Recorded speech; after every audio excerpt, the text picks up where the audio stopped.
উনি মুখ্যমন্ত্রী থেকে চলে যাওয়ার পর কিছু হলেও হতে পারে, কিন্তু উনি ওটাকে মরুভূমি করে দিয়েছেন। ২৬ দিন অনশন করেছেন।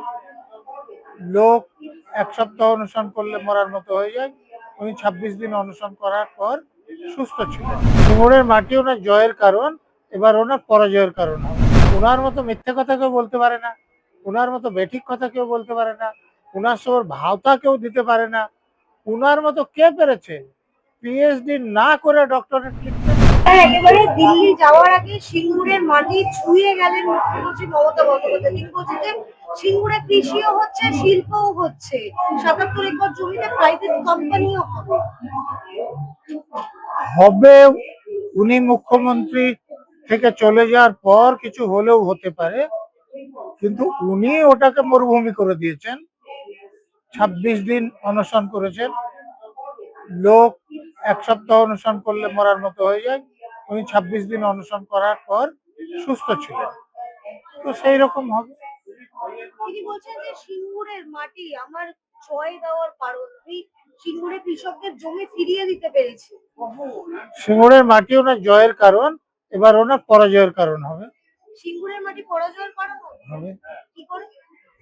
কারণ সিঙ্গুরে শিল্প স্থাপন যদি তিনি করতে দিতেন, তাহলে অন্তত কিছু ছেলে মেয়ে সেখানে কাজ হতো। সেটা তিনি বন্ধ করে দিয়েছেন। মানুষের আবেগকে কাজে লাগিয়ে তিনি ক্ষমতায় এনেছেন, এসে সব কিছু দুর্নীতিতে ভরিয়ে দিয়েছেন। যোগ্য প্রার্থীদের বঞ্চিত করে অযোগ্য প্রার্থীদের কাছ থেকে টাকা নিয়ে উনি নিয়োগ করেছেন। এগুলো তো লোক এখন সব জেনে গিয়েছে। তো আশা করছি এবার ওনাকে কেউ আর ক্ষমতায় রাখবে না। কৃষকদের জমি ফিরিয়ে দিয়েছিলেন তিনি। তো কৃষকরা জমি ফেরত সবাই তো চাইছিলেন না, অনেকেই তো চাইছিলেন যে ওখানে শিল্প হোক। তাদের আশাকে তিনি একদম ধূলিসাৎ করে দিয়েছেন। সেই জন্যে ওখান থেকে তিনি কোনো ডিভিডেন্ড পাবেন না, ওনার লোকসানই হবে। মুখ্যমন্ত্রী বলছেন যে আমাকে যদি জেলে নিয়ে যেতে হয় নিয়ে চলুন, আই ডোন্ট কেয়ার। মা বোনরা জবাব দেবেন, নাড়ু বানিয়ে আন। দেখুন, মুখ্যমন্ত্রী অনেক কথা বলেন। তিনি ইস্ট জর্জিয়া ইউনিভার্সিটি থেকে ডক্টরেট করেছেও বলেছিলেন, কিন্তু পরে দেখা গেল ইস্ট জর্জিয়া বলে কোনো ইউনিভার্সিটি নাই। অর্থাৎ মুখ্যমন্ত্রীর কথা ওই রকম অর্থ ধরতে হবে।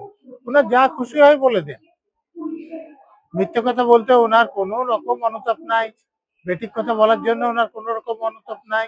রবীন্দ্রনাথ মারা যাওয়ার ৬-৭ বছর পরে রবীন্দ্রনাথ দিয়ে উনি গান্ধীজির অনশন ভাঙাতে পারেন।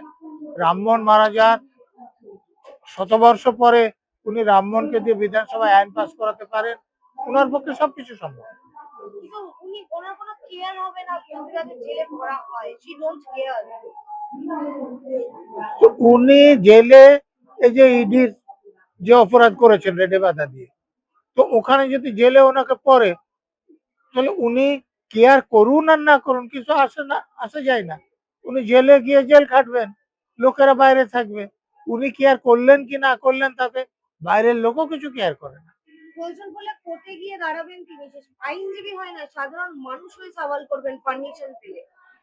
সাধারণ মানুষ হয়ে সাধারণ মানুষ জন্য যে সওয়াল করবেন, উনি সাধারণ মানুষ কোনোদিন ছিলেন না এখন আছেন? উনি তো অসাধারণ মানুষ।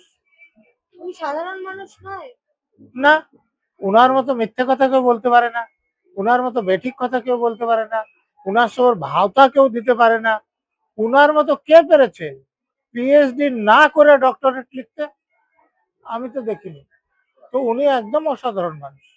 স্যার, আজকে এই যে বই মেলায় অনেকদিন আগেই বই মেলা খুলেছে, আপনার লেখা এতগুলো বই, মুখ্যমন্ত্রীর কাছে তো সিঙ্গুরে গিয়ে এসআইআর নিয়ে তার যে কবিতা, ২৬টা কবিতা, তিনি কবিতা শোনাচ্ছেন সিঙ্গুরবাসীকে যে আমি এসআইআর নিয়ে কবিতা লিখেছি।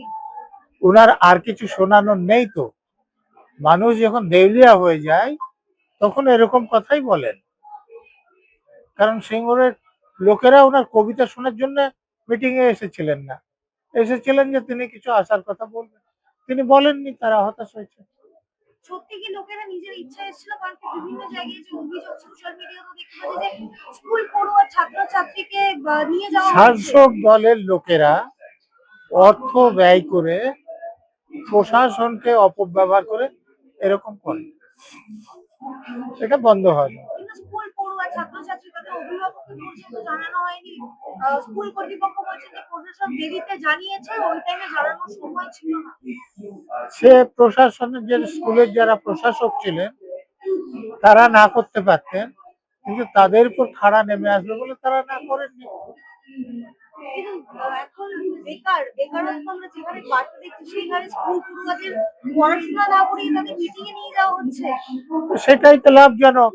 কিছু শিখলে হীরক রাজার দেশে আপনি শোনেননি, যে যত জানে সে তত কম মানে, কিছু জানবে না তাহলে মানবে। ঘাটাল মাস্টার প্ল্যান উদ্বোধন ঘাটাল ছেড়ে সিঙ্গুরের মাটিতে। ঘাটালের মাটিতে করতে গেলে লোকেরা মারবে যে আর ক বছর উদ্বোধন করবেন, সেই জন্য সেগুলো। কে বলছেন যে কেন্দ্র কথা রাখেনি? মাননীয় মুখ্যমন্ত্রী মমতা বন্দ্যোপাধ্যায় কথা রেখেছে।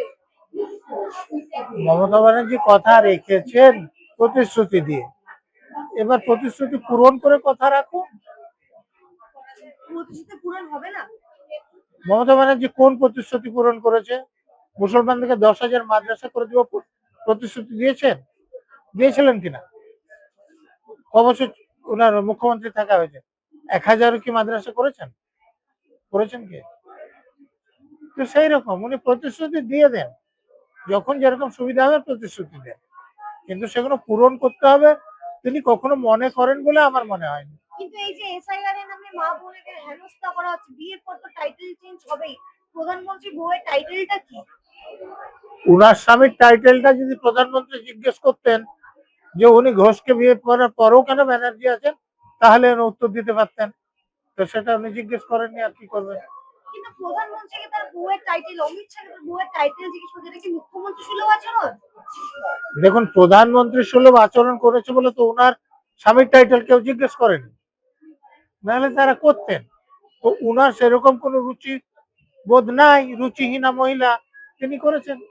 স্যার একেবারে শেষ প্রশ্ন, আমরা কিছুদিন আগে আনন্দপুরে যে অগ্নিকাণ্ড দেখেছিলাম বাউমোড় ওখানে, সেই জায়গায় মুখ্যমন্ত্রী কালকে সিঙ্গুরের মাটিতে দাঁড়িয়ে বলছেন যে তাদের 10 লাখ টাকা করে দিয়ে দেওয়া হবে, ডেকোরেটরদের 5 লাখ টাকা, আর প্রত্যেক পরিবারকে একটা করে সিভিক এজেন্টের চাকরি। এ তো ঘুষ দিয়ে মুখ বন্ধ করা, কারণ ওই জায়গাটা জলাভূমি, ওখানে কোনো নির্মাণ হওয়ার কথা নয়, কোনো অনুমতি হওয়ার কথা নয়। তো সেখানে যে কনস্ট্রাকশন হয়ে আছে, মমতা ব্যানার্জি মুখ্যমন্ত্রী ছাড়া ভূমি রাজস্ব মন্ত্রী, ভূমি এবং ভূমি রাজস্ব, তাহলে এটা তার ব্যর্থতা। পুলিশের লোকেরা এগুলো দেখেও দেখেনি, পুলিশ মন্ত্রী হিসেবে ব্যর্থতা।